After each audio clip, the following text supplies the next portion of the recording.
হজরত ফাতিমা রদিয়াল্লাহু আনহা ছিলেন রসুলুল্লাহ সল্লাল্লাহু আলহি ওয়াসাল্লামের সবচেয়ে প্রিয় দুলালি, জান্নাতের নারীদের নেতা, অত্যন্ত দানশীলা ও পরহেজগার। তার জীবনে দারিদ্র্য ছিল, কিন্তু হৃদয়ে ছিল সীমাহীন ঈমান ও দয়া। একদিনের ঘটনা, হজরত আলী রদিয়াল্লাহু আনহা বাড়িতে নেই, ঘরে খাবারও নেই। এই অবস্থায় দরজায় কড়া নাড়ল এক মিসকিন দরিদ্র মানুষ। তিনি দরজার বাইরে দাঁড়িয়ে কাঁদতে কাঁদতে বললেন, ইয়া আহলাল বাইত, আল্লাহর নামে কিছু দান করুন, আমি দিনের পর দিন ক্ষুধার্ত। ঘরে সেই মুহূর্তে ফাতিমা রাদিয়াল্লাহু আনহার কাছে দান করার মতো কিছুই ছিল না, না খাবার, না কোনো রূপা সোনা। তিনি চারদিকে তাকালেন, দেখলেন তার কাছে আছে মাত্র একটি কামিজ, কুর্তা, যেটা তিনি নিজে পরেন। তিনি একটু থেমে ভাবলেন, আল্লাহর পথে দান করলে অভাব হবে না, আমার রব তো দাতা, তিনি উত্তম দিয়ে ফিরিয়ে দেবেন।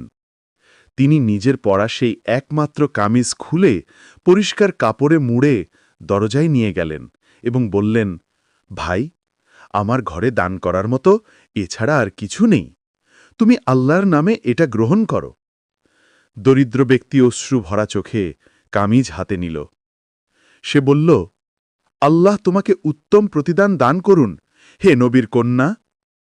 হজরত আলী রাদিয়াল্লাহু আনহা বাড়ি ফিরে দেখলেন, ফাতিমা রাদিয়াল্লাহু আনহা সাধারণ একটি ওড়না দিয়ে গা ঢেকে আছেন। তিনি বললেন, ফাতিমা, তোমার কামিজ কোথায়? ফাতিমা রাদিয়াল্লাহু আনহা লজ্জাশীল কণ্ঠে বললেন, এক মিসকিন আল্লাহর নামে চাইতে এসেছিল, আমার কাছে দান করার মতো কিছু ছিল না, তাই আমি আমার কামিজ দান করেছি। কথা শুনে হজরত আলী রাদিয়াল্লাহু আনহা কিছু বলেননি, বরং কাঁদতে লাগলেন। তার চোখে আনন্দ ও গর্বের অশ্রু ঝরছিল।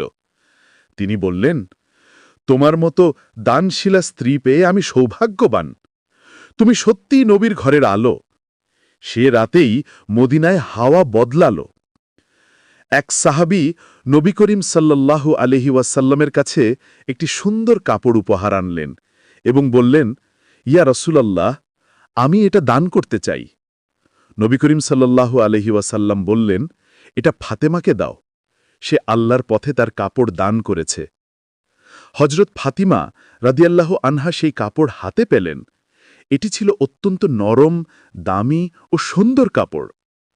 তিনি কেঁদে ফেললেন, হে আল্লাহ, তুমি সত্যি অল্পর বদলে উত্তম দান করো। আমিন। আমরা এই কাহিনী থেকে কি শিক্ষা পেলাম? আল্লাহর পথে দান করলে অভাব হয় না, যে দান করে তাকে আল্লাহ উত্তম ফিরিয়ে দেন। দুনিয়াতে কম থাকলেও দান করতে হয় আন্তরিকতা দিয়ে। নবীর ঘরের মানুষরা দান, সদকা, ত্যাগে ছিলেন অগ্রগামী। ফাতিমা রাদিয়াল্লাহু আনহা আমাদের জন্য দানশীলতার সর্বোৎকৃষ্ট উদাহরণ।